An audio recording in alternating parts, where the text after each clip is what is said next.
Pak, ini adalah suatu truk Pak. Hemat BBM. Luar biasa. Ya. Ini kita buat sendiri juga panelnya. Ini kalau dihitung 1, 2, 3, 4, 5, 6. Acara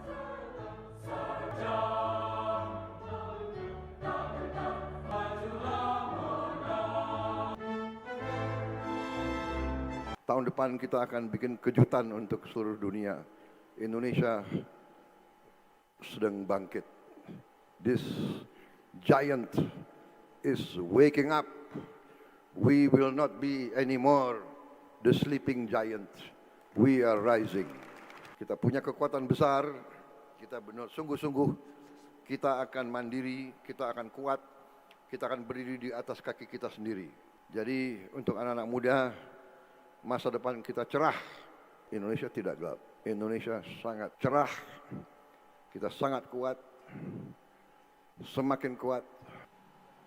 Dengan mengucap Bismillahirrahmanirrahim.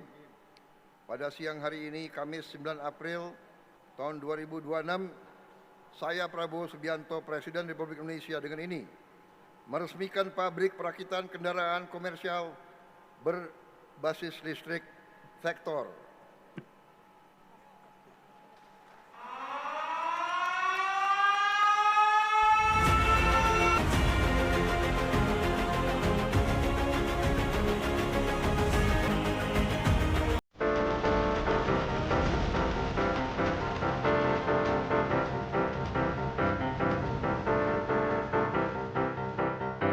dengan demikian, pabrik perakitan kendaraan komersial berbasis listrik. Ya, pemirsa, dalam unggahan terbaru di platform Truth Social, Presiden Amerika Serikat Donald Trump mengklaim bahwa Iran telah meminta gencatan senjata kepada Amerika Serikat dan menyebut Washington tengah mempertimbangkan permintaan dengan syarat Selat Hormuz dibuka sepenuhnya. Ya, terkait hal tersebut, pemirsa, juru bicara Kementerian Luar Negeri Iran membantah klaim Trump dan menyebut permintaan ataupun permintaan gencatan senjata tidak benar dan tidak berdasar. Presiden Amerika Serikat Donald Trump mengklaim Iran telah meminta gencatan senjata kepada Amerika. Namun, menurut Trump, Washington baru akan mempertimbangkan permintaan tersebut setelah Selat Hormuz kembali aman dan terbuka untuk lalu lintas internasional. Pernyataan itu disampaikan Trump melalui unggahan di Truth Social pada Rabu 1 April 2026. Dalam postingannya, Trump menyebut Presiden baru Iran yang lebih cerdas dan kurang radikal dibanding pendahulunya baru saja meminta gencatan senjata kepada Amerika Serikat. Meskipun ia tidak merinci kepada siapa tepatnya pembicaraan itu dilakukan.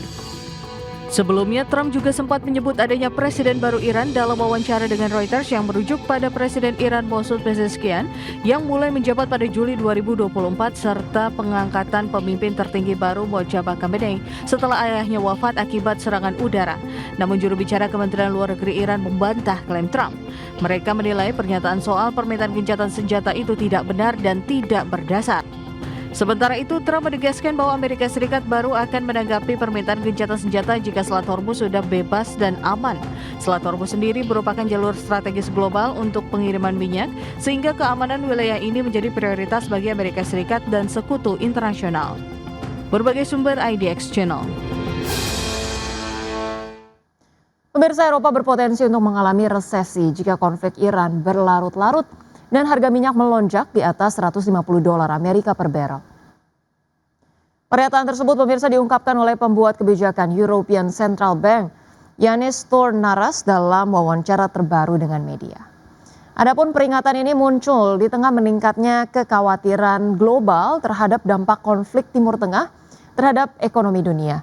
Sementara itu, sebelumnya Bank of England menyebut perang Iran sebagai guncangan pasokan negatif yang signifikan bagi ekonomi global yang meningkatkan resiko terhadap stabilitas keuangan. Menurut Bank of England, kombinasi pertumbuhan yang melemah, inflasi yang meningkat, dan biaya pinjaman yang lebih tinggi dapat memicu tekanan bersamaan di berbagai sektor, mulai dari pasar, obligasi pemerintah, kemudian kredit swasta hingga valuasi saham teknologi Amerika Serikat. Adapun pemirsa, sebagai catatan, sejak serangan Amerika Serikat dan Israel terhadap Iran pada 28 Februari lalu, Gangguan di Selat Hormuz yang merupakan jalur utama sekitar 20% pasokan minyak dan gas dunia telah mendorong lonjakan harga energi secara global.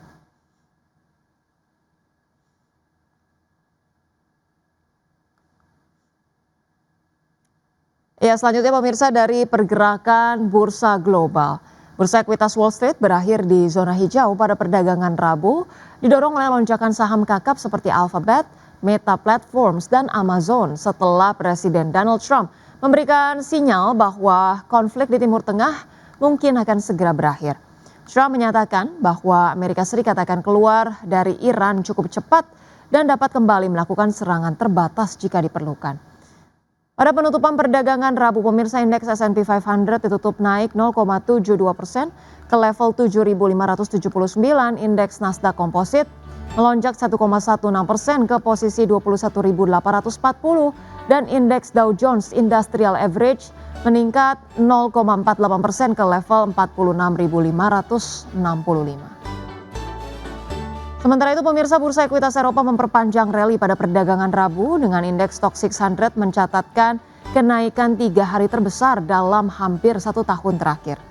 Lonjakan ini dipicu oleh pernyataan Presiden Amerika Serikat Donald Trump yang menyebut Washington akan segera keluar dari Iran. Indeks Stoxx 600 ditutup melesat 2,5% ke level 597,69. Indeks DAX Jerman melompat 2,73% ke posisi 23.298 dan indeks FTSE 100 Inggris melonjak 1,85% ke posisi 10.364. Terima kasih Anda masih bergabung sama kami. Pemirsa, PT Wismilak Inti Makmur Tbk membukukan laba bersih tahun berjalan 2025 sebesar 419,21 miliar rupiah atau melonjak 40,35% secara tahunan. Ya, capaian positif tersebut selaras dengan tumbuhnya penjualan perseroan terutama di pasar domestik. Emiten rokok PT Wismilak Inti Makmur Tbk membukukan laba bersih tahun berjalan 2025 sebesar 419,21 miliar rupiah. Angka itu tumbuh 40,35% secara tahunan. Kinerja apik ini selaras dengan penjualan perseroan yang tumbuh positif terutama di pasar domestik. Melansir laporan keuangan 2025, perseroan membukukan pertumbuhan penjualan neto 34,33% menjadi 6,38 triliun rupiah. Sebesar 98,62% penjualan didapat dari pasar domestik sebesar 6,35 triliun rupiah atau meningkat 35,63%. Sedangkan penjualan untuk pasar ekspor terpangkas 58,59% menjadi 27,17 miliar tahun lalu. Di sisi lain, beban pokok penjualan tercatat sebesar 4,97 triliun rupiah. Angka ini naik 35,21% year on year. Komponen terbesar dari beban pokok penjualan disumbang oleh pemakaian pita cukai sebesar 2,79 triliun rupiah atau naik 40,94%. Porsi kedua adalah bahan baku dan pembantu yang nilainya naik 31,76% menjadi 1,79 triliun rupiah. Kedua pos ini berkontribusi masing-masing 56,11% dan 35,94% dari total beban pokok penjualan. Berbagai sumber IDX Channel. Emiten farmasi PT Merck Tbk mampu mencatatkan laba tahun berjalan sebesar 243,8 miliar rupiah pada tahun 2025 atau melonjak 58,9% secara tahunan. Berdasarkan laporan keuangan, laba tahun berjalan tersebut meningkat dari realisasi 2024 yang hanya sebesar 193,46 miliar rupiah. Meski demikian, lonjakan pertumbuhan laba tahun berjalan tersebut ternyata tidak diiringi dengan kenaikan penjualan yang signifikan. Perseroan hanya membukukan penjualan sebesar 1,2 triliun rupiah pada tahun 2025, naik 15,8% dari capaian tahun 2024. Dan kinerja ini ditopang peningkatan penjualan domestik yang mencapai 918,6 miliar rupiah, serta ekspor senilai 282 miliar rupiah. Dari sisi operasional, segmen kesehatan konsumen menjadi penyumbang laba terbesar dengan laba sebelum pajak dan beban keuangan 206,2 miliar rupiah, jauh di atas segmen biofarma sebesar 114,1 miliar rupiah. Ya, pendapatan PT Bukit Asam Persero Tbk atau PTBA sepanjang tahun 2025 terkoreksi tipis. Iya, namun tekanan harga batubara global membuat laba bersih turun signifikan. Pendapatan PT Bukit Asam Persero Tbk atau PTBA sepanjang tahun 2025 terkoreksi tipis. Namun tekanan harga batubara global membuat laba bersih turun signifikan. Pendapatan usaha PTBA tercatat sebesar 42,65 triliun rupiah, turun tipis 0,27% secara tahunan. Penjualan didominasi pasar domestik sebesar 54%, sementara 46% lainnya berasal dari ekspor ke sejumlah negara seperti Bangladesh, India, Vietnam, Korea Selatan, dan Filipina. Meski demikian, laba bersih turun dalam menjadi 2,93 triliun rupiah atau merosot 42,55%. Dari sisi operasional, kinerja perusahaan masih menunjukkan pertumbuhan positif. Volume penjualan meningkat 6% menjadi 45,42 juta ton. Namun penurunan harga batubara global seperti Newcastle Index yang turun 22%, menekan harga jual rata-rata yang turun 6%. Di sisi lain, beban pokok pendapatan naik 5% seiring peningkatan produksi dan angkutan. Kenaikan biaya operasional juga dipengaruhi kebijakan energi, termasuk penggunaan biodiesel B40 yang mendorong kenaikan harga BBM hingga 13%. Kedepan, PTBA menargetkan produksi hampir 50 juta ton dengan belanja modal 3,64 triliun rupiah. Perusahaan optimistis dapat menjaga kinerja melalui efisiensi dan strategi pasar yang adaptif. Berbagai sumber IDX Channel.